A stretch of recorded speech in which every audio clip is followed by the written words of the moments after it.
लोका कोलो जेड़ा देख ते पछतावे। मंगल प्यारे सतगुर तो जेड़ा दिंदिया देर ना लावे। गैर तो मंगी ना गुरु तो संगी ना। गैर तो मंगी ना गुरु तो संगी ना। मंगत्या कोलो की मंगनाए जेड़े आप भी मंग दे फिर दे। मंगत्या कोलो की मंगनाए जेड़े आप भी मंग दे फिर दे। मंगल प्यारे सतगुर तो जेड़े नाम दी चोली पर दे। गैर तो मंगी ना गुरु तो संगी ना। गैर तो मंगी ना गुरु तो संगी ना।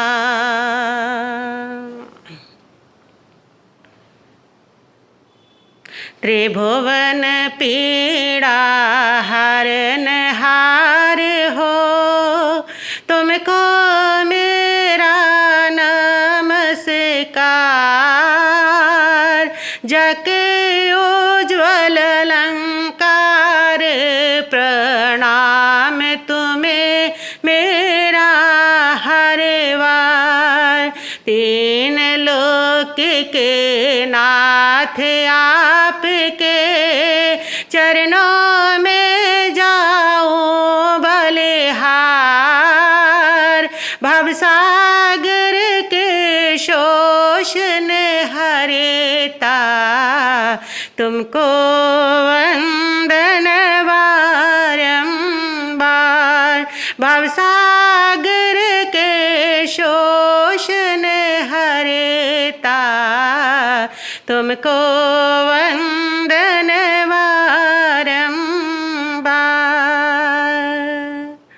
तप सेवा संयम और शांति से बने स्वयं मुक्ति का द्वार।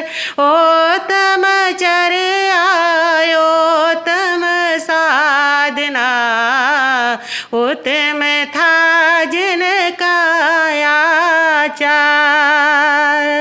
निर्मल मन और पावन तन सरल सत्य सहज व्यवहार। ऐसे गुरु ने हेम कुमर को मेरा वंदन बारंबार। ऐसे गुरु ने हेम कुमर की बोलो सारे जय जयकार। श्रमण संघीय महामंत्री पूज्य गुरुदेव श्री सौभाग्य मुनि जी महाराज साहब, युग पुरुष उपाध्याय भगवान श्री प्रवीण ऋषि जी महाराज साहब एवं मम जीवन निर्मात्री श्रमणी श्रावणी सदगुरुवर्या डॉक्टर श्री रवि रश्मि जी महाराज साहब के पावन चरण कमलों में वंदन नमस्कार करने के पश्चात उपस्थित भव्य आत्माओं, श्रमण भगवान महावीर स्वामी ने श्री आवश्यक जी सूत्र में 18 प्रकार के पाप कहे हैं। उनमें आज 15वें पाप की हम बात कर रहे हैं, जिसका नाम है पर परिवाद। पर परिवाद कहते हैं दूसरे की निंदा। निंदा 2 प्रकार की होती है, एक होती है अपनी निंदा और एक होती है दूसरे की निंदा। अपनी निंदा कोई नहीं करता, हर व्यक्ति हमेशा दूसरे की निंदा करता है। अपनी निंदा तो किसी को पसंद नहीं है, हमें हमेशा दूसरे की निंदा पसंद है। अपने जीवन में चाहे हजारों अवगुण हो तो भी हमें वो दिखाई नहीं देते, तो भी हम अपने जीवन की प्रशंसा करते हैं, अपनी प्रशंसा करते हैं, चाहते हैं। और दूसरे के जीवन में चाहे हजारों गुण हो तो भी हम हमेशा उसकी निंदा करते हैं। दूसरे की निंदा पाप है, दूसरे की निंदा दुर्गति देती है, दूसरे की निंदा अधर्म है। श्रमण भगवान महावीर स्वामी कहते हैं, पिट्ठी मांसम ना खाई जा। जो व्यक्ति दूसरे की निंदा करता है वो पीठ का मांस खाता है। पीठ का मांस खाने वाला व्यक्ति कभी भी अहिंसक नहीं हो सकता है। इसी प्रकार निंदा करने वाला व्यक्ति भी कभी अहिंसक नहीं हो सकता, चाहे वो अहिंसा का कितना बड़ा वेश पहन ले, कितना बड़ा वो अपने ऊपर तगमा लगा ले कि मैं अहिंसक हूँ, कितना बड़ा अपने आप को धार्मिक कहलाए, अगर वो निंदा करता है तो वो अहिंसक नहीं हो सकता, वो व्यक्ति हिंसक है। क्योंकि निंदा आक्रमण है दूसरे के ऊपर। निंदा ऐसा शस्त्र है जो दूसरे पर वार करता है, जिससे सामने वाले व्यक्ति की आत्मा को पीड़ा होती है। जिसकी निंदा की गई है उसकी आत्मा दुख पाती है। इसलिए परमात्मा ने निंदा करने वाले को पीठ का मांस खाने के बराबर हिंसक कहा है। और ऋग्वेद के अंदर भी कहा गया है, निंदा व्यक्ति के जीवन का पतन करती है। जो व्यक्ति किसी की निंदा करता है वो अपनी बर्बादी को प्रारंभ कर लिया करता है। श्री गुरु नानक देव जी कहते हैं, संत की निंदा नानका बहुरी बहुरी अवतार। कि संत की निंदा करने वाला, सज्जन पुरुषों की निंदा करने वाला जो व्यक्ति होता है वो अनेक योनियों में अलग अलग प्रकार के रूप धारण करता है, यानी कि भव भ्रमण करता है, अनेक योनियों में जन्म लेता है। निंदक व्यक्ति जो होता है उसके मुंह में जहर होता है, जिसके माध्यम से वह दूसरे को नुकसान पहुंचाता है। और ऐसे निंदा करने वाला व्यक्ति अगले भाव के अंदर छिपकली, छुछुंदर, सांप, बिच्छू का भाव प्राप्त करता है, जो अपने मुंह में जहर लेकर के घूमता रहता है। ये जितनी छिपकलियां, बिच्छू आपको दिख रहे हैं ना, ये सारे वही लोग हैं जो पूरे भाव में दूसरों की निंदा करते रहे हैं, जो दूसरे के सद्गुणों को, दूसरे को निंदा कर करके दूसरे को पीड़ा देते रहे हैं। ये सारे वही लोग हैं। इसलिए परमात्मा कहते हैं, दूसरे की निंदा पाप है। दूसरे की निंदा तुम्हें दुर्गति में लेकर के जाएगी। परमात्मा ने बहुत सुंदर शब्द दिया निंदा में। भगवान महावीर स्वामी कहते हैं, अपनी निंदा करो, खूब निंदा करो, जितनी कर सकते हो उतनी निंदा करो। महावीर ने दूसरे की निंदा करने की इजाजत नहीं दी। दूसरे की निंदा पाप कही है और अपनी निंदा धर्म कही है। परमात्मा कहते हैं, जो उत्तम पुरुष होते हैं वे हमेशा अपनी निंदा करते हैं, और जो अधम पुरुष होते हैं वे हमेशा दूसरों की निंदा करते हैं। जितने भी सफल लोग हैं, जितने भी महान पुरुष हैं, उन्होंने अपनी निंदा की, अपने अवगुणों की निंदा की, इसीलिए उनके जीवन की उन्नति हुई है, इसीलिए उनका आत्म सुधार हुआ है, इसीलिए जीवन से पाप और दोष दूर हुए हैं। और जो व्यक्ति इनसे प्यार करता है, जो व्यक्ति इनकी निंदा नहीं करता, अपने अपराधों की, अपने पापों की, अपने अवगुणों की निंदा नहीं करता है, अपनी निंदा नहीं करता है, उसके जीवन में ये वास करते हैं। जो लोग इनसे प्यार करते हैं वो इनको नहीं छोड़ते। जिसको आप प्यार करोगे वो आपके जीवन में रहेगा, जिससे आप नफरत करोगे वो अपने जीवन से, आपके जीवन से चला जाएगा। यदि आप इन पापों से नफरत करोगे तो ये पाप आपके जीवन से रवाना हो जाएंगे। जब आप पापों की निंदा करोगे, अपनी निंदा करोगे, अपने अवगुणों की निंदा करोगे, तो ये पाप कमजोर हो जाएंगे, ये अवगुण आपके जीवन से रवाना हो जाएंगे। लेकिन हम अपने अवगुणों की निंदा करते नहीं। अपने अवगुण की तो हम उसकी प्रशंसा करते हैं, अपने अवगुण तो हमें अच्छे लगते हैं। तुझे पापों से नफरत नहीं है, छोड़ेंगे कैसे पाप तुझको, छोड़ेंगे कैसे पाप तुझको। धर्म से कुछ मोहब्बत नहीं है, छोड़ेगा धर्म आप तुझको, छोड़ेगा धर्म आप तुझको। तुझे पापों से नफरत नहीं है, छोड़ेंगे कैसे पाप तुझको। निंदा चुगली ही तेरे मन की खुराक है, ढूंढता तू दूसरों के अब दिन रात है। गुरु दर्शन की, प्रभु दर्शन की चाहत नहीं है, आए ना प्रभु रास तुझको, आए ना प्रभु जाप तुझको। तुझे पापों से नफरत नहीं है, छोड़ेंगे कैसे पाप तुझको।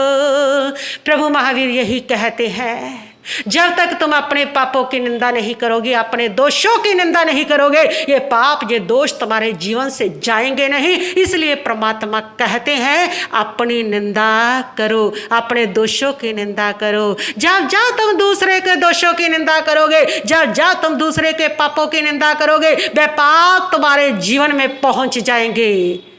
दूसरों के कपड़े धोगे तो उसकी मैल तुम्हारे पास पहुंचेगी ही पहुंचेगी। भगवान महावीर स्वामी कहते हैं, तुमने बड़े पुण्य से ये मानव भाव कमाया, प्रभु ने तो तुम्हें जीवन का सम्राट बनाया है, और तुम हो कि दूसरों की निंदा कर कर करके धोबी बन रहे हो, दूसरों के कपड़े धो धो करके उसकी मैल को धो रहे हो। जब जब तुम दूसरों की निंदा करते हो, उसकी मैल को धो देते हो, उसके तो कर्म धुल जाते हैं, लेकिन वो सारे पाप, सारे कर्म तुम्हारे हिस्से में आ जाते हैं। इसलिए निंदा करने से पहले 1000 बार सोच लेना, ये पाप जो कर रहा हूं, इसकी मैल मैं उसकी तो सफाई कर रहा हूं, लेकिन अपने ऊपर चढ़ा रहा हूं। वो सूअर मत बनो जो दूसरे की गली की सफाई करता रहता है। ऐसे सूअर बनोगे तो तुम्हारी जिंदगी के अंदर सूअर जैसी गंदगी होगी, जो कोई तुम्हारे पास खड़ना भी पसंद नहीं करेगा। इसलिए अपने जीवन के अंदर निंदा जैसे पाप को त्यागो। कहते हैं कि एक राजा था, घोड़े के तबेले में गया हुआ था, घोड़ों को देख रहा था। इतने में एक महात्मा आते हैं जो भिक्षा की मांग करते हैं। सुबह सुबह उसकी भिक्षा मांगने से राजा को बड़ा गुस्सा आता है, और राजा ने गुस्से में आकर के लीद उठा करके उसको भिक्षा के रूप में दे मारी और उसकी निंदा की कि पता नहीं सुबह सुबह उठ के कहाँ से सिर खाने आ जाते हैं। महात्मा चले जाते हैं, और एक दिन राजा सैर करने के लिए निकलता है। जंगल में पहुंचता है तो देखता है कि महात्मा की कुटिया, उसकी कुटिया के आगे बहुत बड़ा उसकी कुटिया के आगे बहुत बड़ा लीद का ढेर लगा हुआ है। राजा देख के हैरान रह गया कि यह जंगल है, यहाँ कोई घोड़ा भी नहीं है, इतनी लीद का ढेर कहाँ से आया। वो वहां पहुंचा, महात्मा से पूछा तो महात्मा ने कहा कि एक राजा ने ये भीख दी थी और उसका ये इतना बड़ा ढेर बन गया है, और अब ये ढेर उसी को मिलेगा, उसी को इसको खाना पड़ेगा। राजा के सामने तो सारी घटना आ गई। वो चरणों में गिर गया, माफी मांगने लगा। उसने कहा, प्रभु ये भूल तो मुझसे हुई है, लेकिन इतना बड़ा अगर मेरे को अगले जन्म में ढेर मिलेगा तो मैं कैसे वो लीद को खाऊंगा, कैसे लीद में रहूंगा, मुझे माफ कर दो, मुझे क्षमा दे दो। महात्मा ने कहा कि इसका प्रायश्चित एक ही है कि तुम अपनी निंदा करो।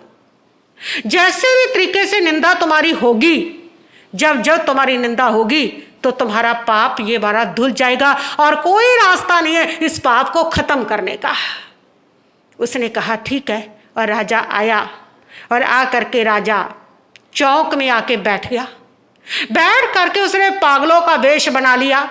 लोग आते हैं जाते हैं और देखते हैं कि कैसे पागल राजा बन करके बैठ गया है, और राजा जो है वे अलग अलग तरीके से मुंह बना रहा है, कभी हाथ ऊपर चलाता है, कभी टांग मारता है। उसको ऐसे दे करके लोग उसकी निंदा करने लगते हैं कि कैसा पागल आदमी बन गया है ये राजा, कि कैसा राजा है, खुद ही इतना पागल है, दूसरों के क्या पालन करेगा। और फिर राजा बताता है कि मेरा हाल इसलिए ऐसा हो गया कि मैंने एक महात्मा को भीख में लीद दी थी, और तब तो सारा शहर राजा की निंदा करने लगता है। पा लिया ना फल, हो गया ना पागल, पता ही था जो संतों की निंदा करेगा उसको ऐसा ही फल मिलता है। काहे का राजा था, इतनी ऊंची गद्दी लेकर के भी इतना विवेक नहीं था इसको कि महापुरुषों को लीद नहीं देते हैं, महापुरुषों की निंदा नहीं करते हैं। सब राजा की निंदा करने लगे और उस निंदा से राजा के सारे वो पाप धुलने लगे। और राजा फिर उस स्वामी के पास जाता है, भिक्षु के पास जाता है और जा करके देखता है कि वो लीद का ढेर छोटा सा रह गया। राजा ने पूछा ये क्या? महात्मा ने कहा कि जैसे जैसे तुम्हारी निंदा होती गई वैसे वैसे तुम्हारा वो पाप कटता चला गया और वो सारा पाप कट करके मात्र एक छोटा सा ढेर रह गया। बिल्कुल निंदा, अपनी निंदा ऐसा ही काम करती है। इसीलिए भगवान महावीर स्वामी ने अपनी निंदा करने को कहा है कि अपनी निंदा तुम जब जब करोगे तब तब तुम्हारी आत्मा बंधन से मुक्त होगी, तुम्हारे कर्मों की निर्जरा होगी, तुम्हारा उत्थान होगा, तुम्हारी आत्मा पवित्र होती चली जाएगी और तुम्हारे जो कर्म है पाप वो कमजोर होते चले जाएंगे, तुम्हारे जीवन से वो दुर्गुण निकलते चले जाएंगे। जब जब हम अपने दुर्गुणों की निंदा करेंगे और दुर्गुणों की निंदा करेंगे तो दुर्गुण हमारे जीवन से दूर होते चले जाएंगे। इसलिए परमात्मा ने कहा अपनी निंदा करो, लेकिन हमें अपनी निंदा पसंद नहीं है, हमें तो दूसरों की निंदा में मजा आता है। इसलिए सारी दुनिया दूसरों की निंदा कर रही है। आप यहाँ भी देखो, आपको बहुत सारे लोग एक दूसरे की निंदा करते हुए मिल जाएंगे। क्यों करते हैं हम दूसरों की निंदा? क्योंकि दूसरों की निंदा में हमें रस आता है। इतना रस हमें भगवान महावीर स्वामी की वाणी सुनने में नहीं आता, इतना रस गीता सुनने में नहीं आता, रामायण सुनने में नहीं आता, जितना रस निंदा चुगली करने और सुनने में आता है। तब तो मजा आ जाता है जहाँ किसी की निंदा चल रही हो। आपको पता है ना कि लोगों को न्यूज़ पढ़ना क्यों अच्छा लगता है? आपको पता है कि लोगों को टीवी की न्यूज़ देखना क्यों अच्छा लगता है? क्यों लोग इतने इंटरेस्ट से अखबारों को पढ़ते हैं? क्योंकि इन सारे अखबारों में निंदा भरी होती है, इसलिए लोगों को उसको पढ़ने में मजा आता है। और जिस दिन सारे अखबारों में, सारे न्यूज़ चैनलों में धार्मिक शास्त्र बांट दिए जाएंगे ना, उस दिन तुम पाओगे कि किसी को भी अखबार पढ़ना, न्यूज़ लेनी अच्छी नहीं लगेगी। अखबार में है क्या निंदा के सिवाय? किसी लीडर की निंदा है, किसी नेता की निंदा है, किसी के घर की निंदा है कि उसकी लड़की चली गई है, किसी और की निंदा है उसने उसको मार दिया, उसने ऐसा कर दिया। ये सारी निंदा से भरा है और ऐसी निंदा को पढ़ पढ़ करके लोगों को मजा आता है, इसलिए उनको अखबार और न्यूज़ में इंटरेस्ट आता है।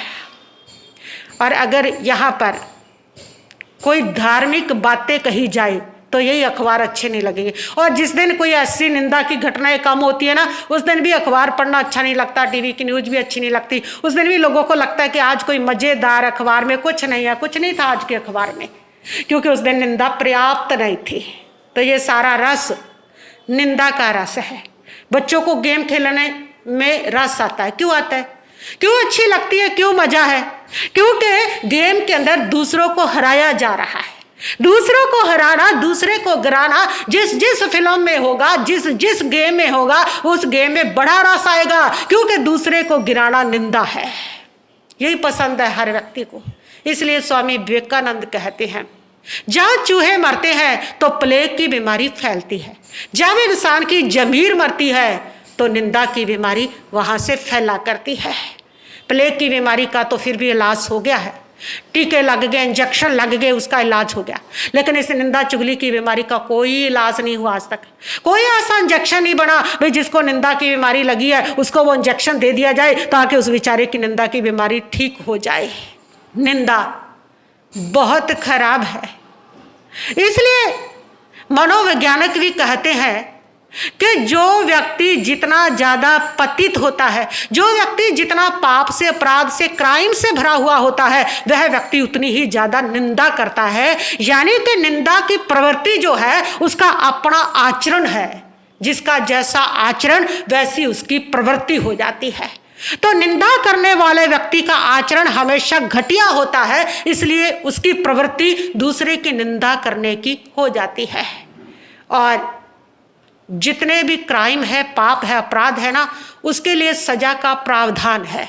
लेकिन निंदा के लिए कोई सजा का प्रावधान नहीं है। बाकी पापों के लिए सजा का प्रावधान होने के कारण लोग उन पापों को करने से डरते हैं, लेकिन निंदा के लिए ऐसी कोई सरकारी सजा नहीं बनाएगी, इसलिए लोग निंदा को खुले आम करते हैं। इसको करता हुआ कोई किसी से डरता नहीं है कि निंदा करने से हम कैसे किसी को गिरा रहे हैं, कैसे किसी पर लांछन लगा रहे हैं, कैसे किसी को दुखी कर रहे हैं, कैसे किसी को टॉर्चर कर रहे हैं, क्योंकि इसके लिए सजा का कोई प्रावधान नहीं है। होना चाहिए ताकि ऐसे निंदक जो लोग हैं उनकी वृत्ति के ऊपर लगाम दी जा सके। कहते हैं कि यूरोप के अंदर एक निंदा निषेधक नाम की सोसाइटी बनी है। वह जो सोसाइटी है ना, उसका नियम है कि उस सोसाइटी के लोग ना किसी की निंदा करेंगे और ना ही किसी की निंदा सुनेंगे। और वहां पर एक ताला रखा जाता है जो 3 बार बंद करके खोलना होता है, यानी कि वो लोग संकल्प लेते हैं कि हम मन वचन काया से किसी की निंदा करेंगे भी नहीं और किसी की निंदा सुनेंगे भी नहीं। ऐसी सोसाइटी हर व्यक्ति को बनानी चाहिए। यूं तो आप बहुत सोसाइटियां बनाते हो, क्लब की सोसाइटियां हैं, पार्टी की सोसाइटियां हैं, डांस की सोसाइटियां हैं, और भी तुम्हारी बहुत तरह की सोसाइटियां, परोपकार की भी बनाते हो, एंटरटेनमेंट के लिए भी तुम्हारी सोसाइटियां बनती है। लेकिन मैं तुम्हें कहूंगी कि उस परोपकार करने से भी पहले ऐसी सोसाइटी बनाएं कि उसके सदस्य बने कि हम ना किसी की निंदा करेंगे और ना किसी की निंदा सुनेंगे। क्योंकि अगर ये तुम्हारी सोसाइटी होगी, ये पाप से तुम मुक्त हो जाओगे, तो तुम्हारा सारी सोसाइटी, तुम्हारे सारे कर्म सफल हो जाएंगे। और अगर ये पाप तुम करते रहे, फिर चाहे तुम कितना धर्म करते रहना, कितना मंदिर में पूजा करते रहना, फिर चाहे तुम कितना भी तप करते रहना, फिर चाहे तुम कितना भी जप करते रहना, दान पुण्य करते रहना, अगर तुम्हें निंदा की बीमारी हो रही है, तुम निंदा करते चले जा रहे हो, तो ये सारा तुम्हारा व्यर्थ हो जाएगा। निंदा का पाप तुम्हें नरक और निगोद की ओर ले जाएगा। जैसे तुम्हें अपनी निंदा पसंद नहीं है, ऐसे सामने वाले को भी अपनी निंदा पसंद नहीं है। यदि तुम अपनी निंदा पसंद नहीं करते तो तुम भी कभी दूसरे की निंदा मत करो। यदि तुम प्रशंसा पाना चाहते हो तो तुम भी दूसरे की प्रशंसा करो, निंदा मत करो। लेकिन हम खुद तो प्रशंसा पाना चाहते हैं, पर दूसरों की हमेशा हम निंदा करते हैं। निंदा करके हम पाप का संचय करते हैं, हम कर्मों का संचय करते हैं। इसलिए परमात्मा प्रभु महावीर कहते हैं कि निंदा पाप है, कभी किसी की निंदा मत करो। निंदा क्यों करते हैं, क्या कारण है निंदा करने के? कुछ लोगों का निंदा करना स्वभाव होता है, वो अपने स्वभाव से मजबूर होते हैं, उनके जन्म जन्म के संस्कार होते हैं, उनके इसी प्रकार का चरित्र होता है, उनका इसी प्रकार की कलुषित मनोवृत्तियां होती हैं कि उन्होंने निंदा करनी ही करनी है। और ऐसे निंदक जो लोग होते हैं ना, उनके सामने अगर भगवान भी आ जाएगा तो वो भगवान को भी नहीं बख्शते, उनकी भी निंदा करते हैं। इसलिए जब जब धरती पर भगवान आए हैं, उनके भी बहुत निंदक रहे हैं। राम की निंदा करने वाला रावण रहा है, कृष्ण की निंदा करने वाला कांस, द्रोजन, जरासंध रहे हैं, शिशुपाल रहे हैं, भगवान महावीर स्वामी की निंदा करने वाला गोशालक और उसके सारे अनुयायी रहे हैं। जब जब धरती पर भगवान आए, निंदकों ने उन भगवान को भी नहीं छोड़ा, तो तुम किस खेत की मूली हो। तो ये व्यक्ति का स्वभावगत होती है, उसके संस्कार होते हैं कि वो निंदा के बिना रह नहीं सकते हैं। जिनका स्वभाव होता है, जैसे व्यक्ति भोजन के बिना नहीं रह सकता, ऐसे जो निंदक व्यक्ति होता है वो निंदा करे बिना भी नहीं रह सकता है। तो ये स्वभाव से होता है। दूसरा होता है टाइम पास करने के लिए लोग निंदा करते हैं।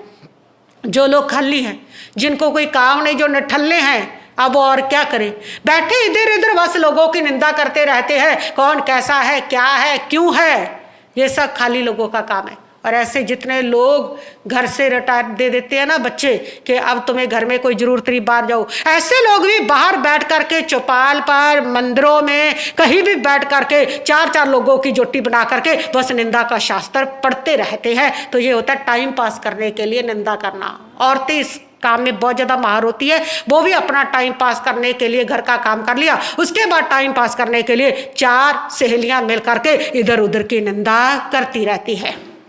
और तीसरे प्रकार के होते हैं ईर्ष्या के कारण निंदा करने वाले। ये वो लोग होते हैं जो किसी की प्रगति को नहीं देख सकते, जो किसी की प्रशंसा को नहीं सुन सकते, और जैसे वो किसी को प्रगति चढ़ते हुए देखते हैं, जैसे वे किसी की प्रशंसा सुनते हैं, किसी को सुखी देखते हैं, तो उनको कुड़न हो जाती है। कुड़न एक बीमारी है, ईर्ष्या एक बीमारी है, और इस बीमारी का कहीं भी इलाज नहीं है।